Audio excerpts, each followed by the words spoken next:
추리소설의 황금기라고 불리는 시대가 있었죠. 그때는 독자랑 작가 사이에 뭐랄까 암묵적인 룰 같은 게 있었어요. 모든 미스터리에는 반드시 아주 합리적인 해답이 있어야 한다는 거. 오늘 우리가 들여다볼 존 딕슨 카의 화형법정은요, 바로 그 대전제를 소설의 마지막 단 한 페이지에서 통째로 무너뜨려버린 장르 역사상 가장 대담하고 또 논쟁적인 작품입니다. 자, 그럼 이 지독하게 매력적인 미스터리의 세계로 함께 들어가 보시죠. 이 대사 한마디가요, 이 작품 전체를 꿰뚫는 핵심적인 갈등을 딱 보여주는 거예요.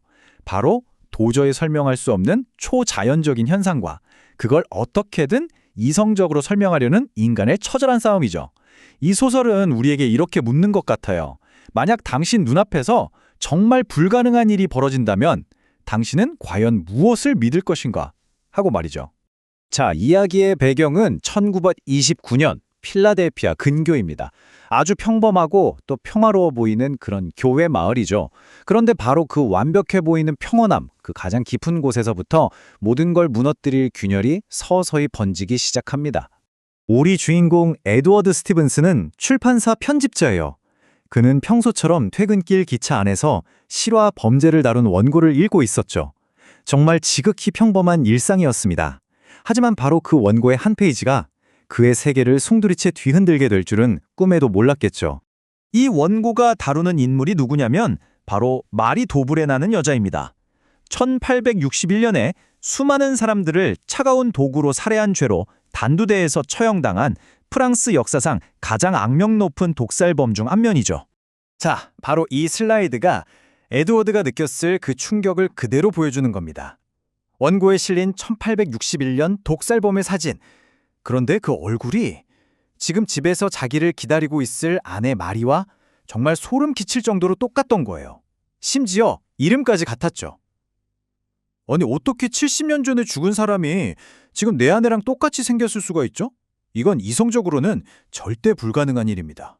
그런데요, 아내의 얼기를 한 과거의 독살범이라는 이 충격적인 발견은 이제부터 시작될 거대한 미스터리에 그냥 서막에 불과했습니다.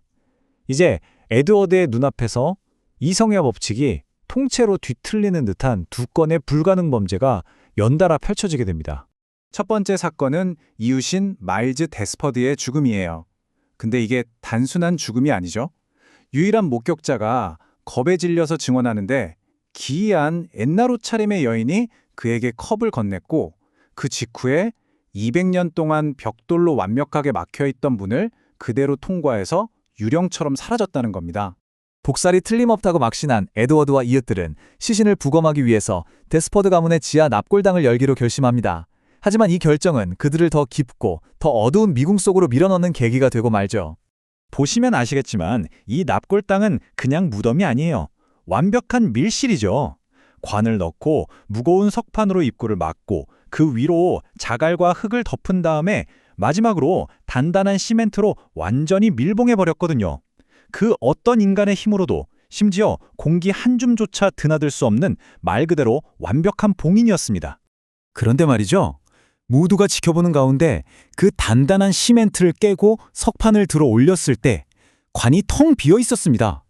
시신이 감쪽같이 사라져버린 겁니다. 완벽하게 봉인된 무덤 안에서 말이죠.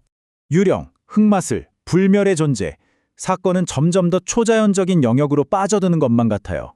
바로 그때 이 모든 혼란에 이성의 빛을 가져다 주겠다며 한 남자가 등장합니다. 그의 이름은 고단 크로스. 아주 그냥 기이하고 화려한 인상의 범죄 연구가죠. 그는 스스로 범죄자의 심리를 손바닥 보듯 꿰뚫고 있다면서 이 불가사의한 사건의 조사를 자처하고 나섭니다. 자, 그리고 고단 크로스는 진짜 마법처럼 이성의 칼날로 모든 미스터리를 해부하기 시작합니다. 그가 보기에 유령문은 교묘한 착시 트릭에 불과했고 사라진 시신은 애초에 납골당을 떠난 적 없이 아주 교묘한 곳에 숨겨져 있었던 거고요. 심지어 에드워드의 아내 마리의 기묘한 행동마저 과거의 끔찍한 트라우마가 낳은 심리적인 문제일 뿐이라고 명쾌하게 선언하죠. 이야, 이걸 듣는 독자들은 안도의 한숨을 내쉬죠. 아, 역시 세상에 마법이나 유령 따위는 없었던 거야. 모든 건 인간이 저지른 교묘한 범죄였고 이성의 힘으로 완벽하게 해결됐어. 질서가 회복된 거죠. 하지만 바로 그 안도감의 순간, 작가는 독자들의 뒤통수를 정말 제대로 후려칩니다. 소설의 마지막, 단 몇 페이지에 불과한 에필로그에서 말이죠. 모든 게 끝났다고 생각한 바로 그 순간, 진짜 이야기가 이제 시작되는 겁니다. 모든 합리적인 설명이 완성된 그 후에야 작가는 전혀 다른 목소리를 들려주기 시작하거든요. 이 목소리의 주인공은 바로 주인공의 아내 마리입니다. 그리고 그녀의 머릿속에서 정말 끔찍한 진실이 드러나기 시작해요. 자신은 정말로 수백 년을 살아온 불멸의 존재이며 탐정 고단 크루스가 내놓은 그 모든 합리적인 해답은 전부 자신들의 비밀을 지키기 위한 정교한 거짓말이었을 뿐이라고요. 그러니까 이게 이 소설의 진짜 진실인 겁니다. 우리가 아하 하면서 받아들였던 모든 논리적인 설명이 전부 다 거짓이었던 거죠. 유령문은 트릭이 아니었고 사라진 시신은 진짜 마법이었습니다. 전부 진짜였던 거예요. 아내 마리는 죽지 않는 저들이라 불리는 불멸의 마녀였고 이성의 화신처럼 보였던 탐정 고단 크로스마저 사실은 그들 중 하나였던 거죠. 그의 완벽한 추리는 진실을 감추기 위한 완벽한 연극이었던 겁니다. 그리고 소설의 정말 마지막 문장은 독자들을 그 자리에 그냥 얼어붙게 만듭니다. 마리는 남편 에드워드를 진심으로 사랑하기에 그를 자신과 같은 불멸의 존재로 만들어주겠다고 다짐합니다. 그 방법은 바로 그의 목숨을 거두는 것입니다. 이런 끔찍하고도 충격적인 반전 때문에 화형법정은 단순한 미스터리 소설을 넘어서 장르 자체에 대한 질문을 던지는 그런 작품이 된 겁니다. 이 작품이 왜 오늘날까지도 전설이냐? 바로 이 믿을 수 없는 결말 때문이에요. 어떤 독자에게는 최고의 반전으로, 또 어떤 독자에게는 장르에 대한 용서할 수 없는 배신으로 기억되죠. 화형법정은 당시 추리소설의 가장 신성한 약속을 정면으로 깨뜨렸습니다. 바로 모든 미스터리에는 반드시 합리적인 해답이 있다는 규칙이죠. 작가는 독자들이 탐정을 믿고 따라온 그 길의 끝에서 그 모든 논리의 탑을 자기 손으로 무너뜨리면서 독자의 신뢰를 배신합니다. 그 결과 이 소설은 마지막 단 몇 페이지 만에 정교한 추리극에서 섬뜩한 오컬트 공포물로 완전히 장르를 바꿔버리는 정말 전무후무한 작품이 되었습니다.